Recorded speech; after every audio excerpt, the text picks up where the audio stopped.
Hi guys, Nicholas here at Online Calisthenics, and today we're going to talk about how to build strong shoulders with calisthenics. And before we get started, feel free to subscribe to the channel if you're new and stay up to date with our weekly videos. So let's start with the pike push-up. One of the most important movements to master to build solid shoulders. You want to start as in a push-up, except you're going to pike at the beginning and stay on your toes, lean forward, and basically go up and down without bending your legs. That's the whole key here, and you're going to have to tighten that core a lot so that your legs stay straight and you don't collapse when you go forward. Let's take a look. Go down and up. Bring your head to the floor and exhale on the way up. So here, a very important detail is as I'm going down, I'm trying to keep my forearms as perpendicular to the floor as possible. That means you don't want to lean back. You really want to keep the pressure forward in order to build that shoulder capsule here, especially at the bottom. So make sure you go low enough. If you can't, then go low and then bring your knees to the floor and go at it again. That means work on the negative portion of the movement first and then work your way up. So that means you will go down, try to press up. If you can't, you bring your knees down and reset for another negative rep. That way you will build strength and stability in your shoulders all the way to the point that you can come back up. Now let's move on to the second exercise, which is more mobility oriented. It's called the bear walk, and that's going to basically force yourself into walking in a pike push-up. Let's take a look. So you set as you would in a pike push-up, and then you just walk your way forward. It's a movement that looks way easier than it is. So let's talk about details. As you're set into that pike position, you want to push through your palms and through your heels at the same time.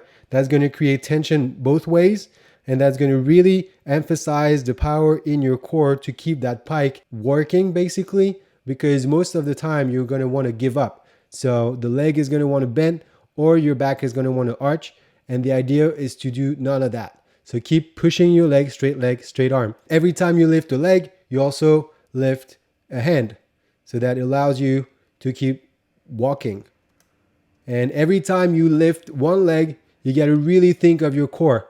Basically, you got to lift your toes up as you are going up. It's actually a very important detail that will really focus on keeping that dorsiflexion power within the back of your leg. So every time you lift the leg, flex those toes up. Now let's move on to the third exercise, which is a combo between the pike push-ups we discussed and the bear walk we just looked at. So basically you're going to do a couple of walks and then a pike push-up followed by walks and pike push-ups. It's basically a superset, and you will see that this will burn out your shoulders over time. You can do anywhere from 2 to 3 steps with your bear walk and then 2 to 3 reps with your pike push-ups and work your way up. If you're not there yet, then lower the amount of reps. If you're stronger than that, increase the amount of reps. But that's a good middle ground to get started. Let's take a look. Here I'm going to walk, bear walk, and then do a pike push-up. And then continue on and do a pike push-up again. You can repeat for 3 to 5 sets. Make sure to connect with the ground.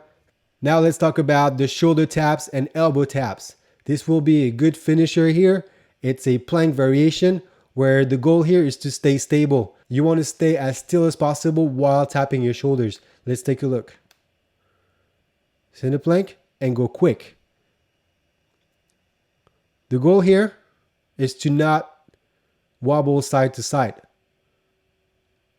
You want to start in a clean plank. So that means on your toes, legs activated, shoulder protracted, and the goal is to not swing side to side while you're touching your shoulder. You can go from tapping your elbow to tapping your shoulder on the next round. You can alternate between those two. Really, the one strict rule is be as strict as possible and avoid swinging. So that's it for today, guys.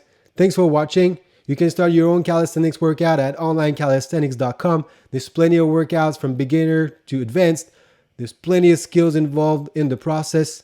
In the meantime, feel free to drop any questions in the comment, and I will see you in the next video. Thank you, guys.